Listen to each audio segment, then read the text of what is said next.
கர்த்தருடைய பரிசுத்த நாமத்துக்கு ஸ்தோத்திரம் உண்டாவதாக. ஆதியாகம புத்தகம் 1வது அதிகாரம் அதனுடைய 31வது வார்த்தையிலே நாம் இப்படி வாசிக்கிறோம். அப்பொழுது தேவன் தாம் உண்டாக்கின எல்லாவற்றையும் பார்த்தார், அது மிகவும் நன்றாக இருந்தது என்று காணப்படுகிறது.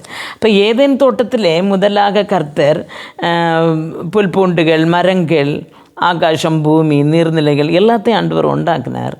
ஆனால் கர்த்தர் அவற்றை பார்த்தார். உண்டாக்கிட்டு பார்த்த பொழுது அது மிகவும் நல்லது என்று கண்டார் என்று காணப்படுகிறது.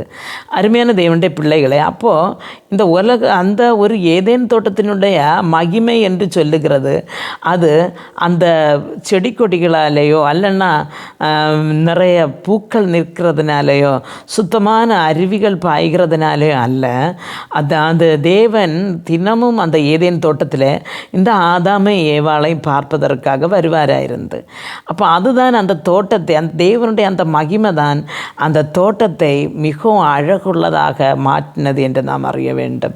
பிரியமான தேவனுடைய பிள்ளைகள், இந்த ஏதேன் தோட்டத்தில் நிறைய பொருட்கள் இருக்கிறது வரை நம்முடைய வாழ்க்கையில் பலவிதமான ஆசீர்வாதங்கள், பணங்கள், ஆட்கள், ஆரோக்கியம், இப்படி என்னதான் இருந்தாலும் நாம் ஒன்று அறிய வேண்டும். நம்முடைய வாழ்க்கையில் இயேசு இல்லாவிட்டால் எல்லாம் ஒன்றும் அர்த்தம் இல்லாமல் போகும்.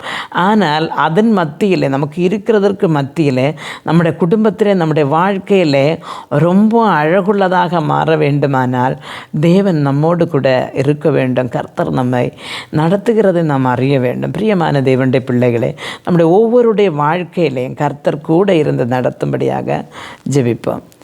எங்களை மிகவும் அன்பாக நேசித்து வழிநடத்துகிற நல்ல தகப்பனே, ஆசீர்வாதம் மன மகிழ்ச்சியுமான இந்த நாளில் கர்த்தாவே, ஆண்டவரே, ஏதேன் தோட்டத்திலே சகலத்தை நீர் உண்டாக்கினது போல எங்களுக்கு நீர் சகலவித ஆசீர்வாதங்களும் தந்திருந்தாலும் நீர் எங்களோடு இருக்காவிட்டால் அவை ஒன்றும் அழகுள்ளதாக மாறாது என்று நாங்கள் அறிகிறோம். ஆண்டவர், இந்த நாட்களில் அப்பா, நீர் எங்களோடு கூட இருந்து சகல காரியங்களையும் நன்மையாய் வெற்றிகரமாய் செய்து ஆண்டவர் எங்களுடைய வாழ்க்கை அழகுள்ளதாய் மாற்ற நீர் எங்களோடு கூட இருக்க வேண்டும் என்று ஜெபிக்கிறேன்.